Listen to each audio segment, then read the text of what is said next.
Hello everyone, I'm Dr. Sarkar. In our last lecture, if you remember, we had studied about endemic, and in today's lecture, let us find out what an epidemic is. Before we delve into other things, let us learn the roots of the word epidemic. Epidemic has been derived from two Greek words, epi meaning upon or above, and demos meaning people. The term epidemic first appeared in Homer's Odyssey, and it was Hippocrates who gave it a medical meaning in his book Epidemics. The plague of Athens is one of the earliest accounts of a disease epidemic. Traditionally, we defined epidemic as rapid spread of disease to a large number of people in a given population within a short period of time. But now the times have changed and so has the concepts of epidemic. So let us learn what CDC Atlanta defines epidemic as. CDC means Center for Disease Control. And the definition they give is the occurrence of more cases of disease, injury, or other health conditions than expected in a given area or among a specific group of persons during a particular period. But the definition I like is increase in occurrence of a health related event. Health related event may be disease or death or other things, and health related behavior, example smoking or hand washing or any kind of addiction, clearly in excess of what is normally expected in that population of that area. Now the question is, when can we label an increase in any health related event or behavior or disease as an epidemic? Now we know that there has to be a substantial increase, but what is substantial for me might not be substantial for you. What is normal for me might be abnormal for you. What is excess for me might be low for you. So how to reach a consensus and call an epidemic an epidemic? So here is when the statistical definition of epidemic comes into play. If the rise in frequency of any health related event is more than 2 standard deviations, actually is rounded up to 2, it's actually 1.96 standard deviations from the endemic frequency, then we call it as an epidemic. That is mean plus 2 standard deviations. Now how do you know the endemic frequency? We have to compare the disease in question or the health related event in question to its frequency in the same time for the past 3 to 5 years, preferably for 5 years, and then that is the baseline frequency, and we have to compare with this year's frequency. So this is how we actually do it. Now a few diseases which are very rare, say now polio is also rare because it has been eliminated from most of the countries, and smallpox has been eradicated from the world. So in these cases, even one disease case will be classified as an epidemic, while if there are many cases of flu or chickenpox, then too we won't classify them as epidemic. Why? Because it is not more than 2 standard deviations. Yeah. So without knowing this baseline incidence of any health related event or behavior, the declaration of epidemic is not possible. And to know the baseline incidence, as I already told you, and I repeat, that it has to be compared with the previous years or previous months. In the first diagram, you can see small red dots in the left lower region. These red dots signify diseased cases that are present in the community always, but there is nothing to worry because they are under control and they are in expected numbers. However, in the second diagram, you can see that these small red dots that was present in the first diagram has now been replaced with bigger and darker red dots, and this signify that there is increase in number of cases, and the numbers are quite high in number. So now it has become alarming, and that is why it is denoted by the whole diagram is reddish in color. Yeah, the same thing can be represented in graphical way also. You can see in epidemic level the peaks are small. There are 3 peaks, but all the peaks are small, and so there is nothing alarming. However, then suddenly under some favorable conditions, maybe the disease cases have become high in number, and there is a steep rise in the epidemic curve, and also there is a steep fall in the epidemic curve. Yeah, people often get confused between the terms outbreak and epidemic. They wonder if they mean the same thing or are they different. The terms outbreak and epidemic have been used interchangeably, and definition wise, they mean the same thing. However, we used the term outbreak for small and usually localized epidemic so that the population of that area is not alarmed. Because hearing the term epidemic, people often take it as a more alarming and dangerous phenomenon. And we don't want that to happen. We want to avoid it. An epidemic is more general than an outbreak, and maybe that the number of cases continues far longer, maybe months or even years, and even the area is far wider. Typically, since outbreak occurs in a smaller area, there are chances that the disease cases are all interconnected in case of an outbreak. Example, the source of infection of all the people infected with cholera in a village could have been the same contaminated well of that village. A few good examples of outbreak may be food poisoning after a feast in village named X in June 2019, polio epidemic of 1952 which affected more than 42,000 people in United States.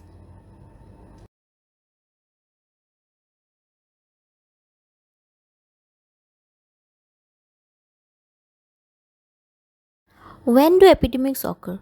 What are the various criteria for an epidemic to occur? For an epidemic to occur, there has to be change in relationship between the host and the agent and the environment. Only if there is a change between these 3 components, only then epidemic can occur. An agent and a susceptible host should be present in adequate numbers so that their interaction between them is very frequent, and the agent can be effectively transmitted from a source to the susceptible host, and the host gets infected. And so the chances of epidemic will increase. Also, if there is increase in number of the agent, number or amount of the agent, if it increases, then there is a chance for outbreaks to occur. For example, in summer, without refrigeration, when we keep our food outside, what happens? There is a favorable environment for the bacterial growth, and when people have that food, there is a chance that there are more frequent outbreaks of diarrhea or food poisoning.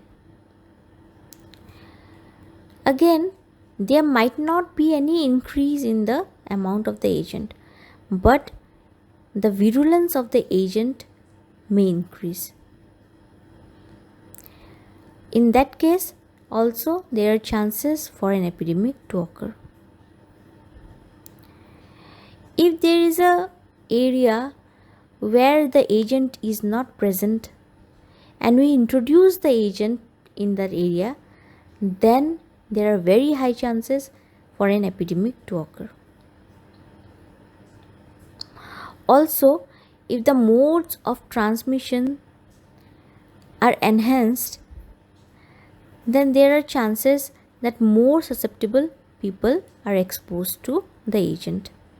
Then too, there are chances for an epidemic to occur. If we introduced an agent to hosts who have become more susceptible due to change in their immunity level, suppose in cancer patients or patients suffering from AIDS or pregnant patients, then too there is a chance for an epidemic to occur. So I hope you know this criteria, you have understood this criteria, and there is another thing that you have to know, that is the definition of epidemic threshold. What is epidemic threshold? It is the critical number or the density of susceptible hosts required for an epidemic to occur. What is the use of epidemic threshold? It is used to confirm the emergence of an epidemic. Why? So that appropriate control measures or preventive measures can be taken and epidemics are controlled. Now let's classify various types of epidemics. Epidemics may be basically of 4 types: common source, propagated or progressive, mixed, and fourth is slow modern epidemics. So the fourth one is of non-communicable diseases, and that is more recent addition to this classification. So now coming to the first type of epidemics, which is the common source of epidemics, and it is divided into 3 further types. But before we move on to that, let us see what does common source epidemics mean in general. These epidemics originate from a single source of infection, as the name suggests.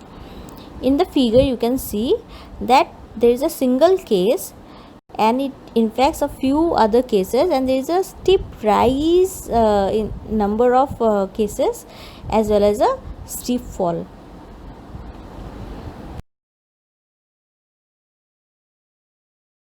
There are 3 types of common source epidemics. In some books you will find that there are 2 types, but I prefer the classification of 3 types. I'll let you know why I prefer that later. However, the first type is point source or single exposure epidemic. Now, as the name suggests, in this point source epidemic there will be only one or point source of infection, that is the disease causing agent is common, and all the disease cases will develop disease after single exposure to this disease causing agent. Now, at a single point of time, all this case almost simultaneously all the susceptible people will be exposed. Also, there will be a sudden rise in number of cases. Mostly it happens in hours to days. However, it can take longer time also, like in Hiroshima nuclear attack. What happened? There's a single exposure to the nuclear bomb, but still now they are developing cancer, so it may take a long time also. Like in the Hiroshima case, it has been years now and still there are cases developing. In that generation it had developed, and now in their offspring also it is developing. They develop disease over a single exposure and in a single incubation period, and the epidemic curve has a single peak. Now at this point I like to tell you that I'll take a class later on epidemic curve also, because that is also an important topic. Now, good examples of point source epidemics are food poisoning due to consumption of contaminated food in a picnic or feast or any party.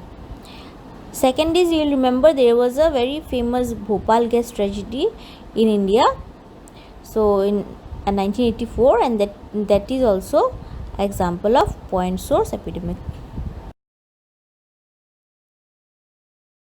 The second type of common source epidemic is continuous or multiple exposure epidemic.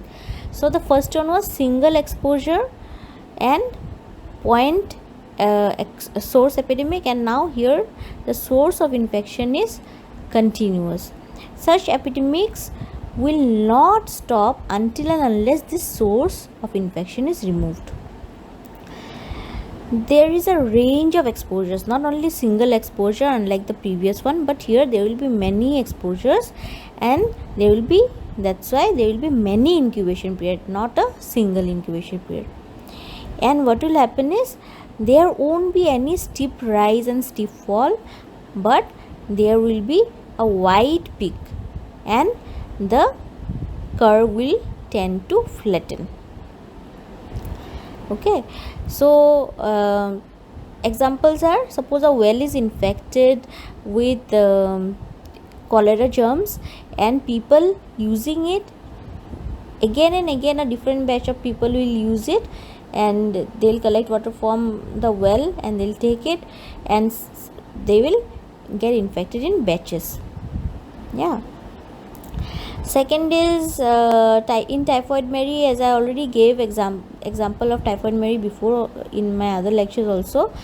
What happened was, she cooked as a chef in different houses, yeah, and she kept on infecting people of the new households.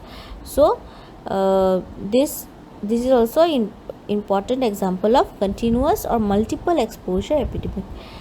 Also there is another example, that is commercial sex workers or CSWs. What they do is, if they are infected with STI, it may be even HIV virus, so they will keep on spreading this virus or bacteria like gonorrhea or syphilis.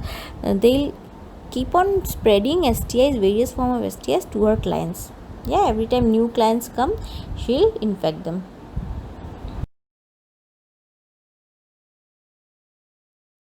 Third type of common source epidemic is intermittent epidemic, and this is also multiple exposure epidemic. So as the name suggests, the infectious agent will be exposed to the susceptible population intermittently, and the epidemic curve here will have many peaks because the exposure is multiple. Now as this type also has multiple exposures, and also the previous type has multiple exposures, so both the types have been combined together under continuous multiple exposure epidemic in many books. However, there is a mild difference, and that is why I like to keep it separate. Why there is a mild difference, and what is it? See, I'll explain this to you with the help of an example. Suppose there is a water pipe and it has leakage. Now if the leakage is continuous and the water gets contaminated continuously, and it reaches the susceptible population continuously, then it is an example of continuous multiple exposure epidemic. However, there might be another scenario where the leakage in the pipe is only intermittent and only during pressure changes. Now the water pollution won't be continuous as the previous type. Here the water pollution will be intermittent, and that is why it will reach the susceptible population only sometimes and not continuously, even though there are multiple exposures in both the cases. So this is the mild difference in both the types. And the water leakage here is an example of health related event. Why it is health related event? Because it affects the health in some way. Yeah. So whenever the population get exposed to polluted water, they will have disease. or they might not develop disease, but they'll be exposed to a risk factor. So this is the health related event. Now the second type of epidemic is propagated epidemic. This type is generally infectious in origin, and the mode of transmission might be person to person or vector borne or zoonotic. Now you can write in the comment section what does vector borne and what is zoonotic transmission of disease agent. So the affected individuals in turn will become a source of infection themselves. So there will be several waves of infection. Firstly, the first batch of susceptible people will get exposed to a point of infectious source, and they will get infected. Then in turn they will become the source of infection, and then they will infect a second batch of people, and there will be a second wave of infection. Then there will be a third wave of infection, and so on. Since this type of epidemic will have a lot of waves, so the tapering won't be very steep. It will become slow and it will be wide. It will take time to cease to occur. In propagated outbreaks or epidemics, the cases will occur over more than one incubation period, because they will have multiple exposures. Yeah.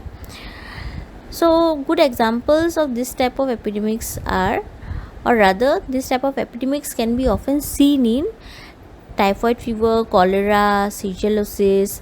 Shigellosis is a type of bacterial dysentery.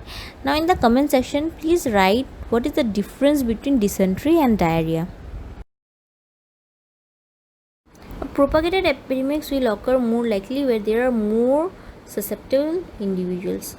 Suppose there is a gathering, or there is a marketplace which is very crowded, or migration is more in a place, especially the immigration. Areas having a very high birth rate. Why? Because this new babies that will be coming in will have no immunity or less immunity. Also, if there is a community where the herd immunity is low for a disease. Yeah. Now what is herd immunity? I'll take a lecture on that in later class. So there will be, you can see in the diagram, in the propagated epidemic there is a wide curve and there are many peaks.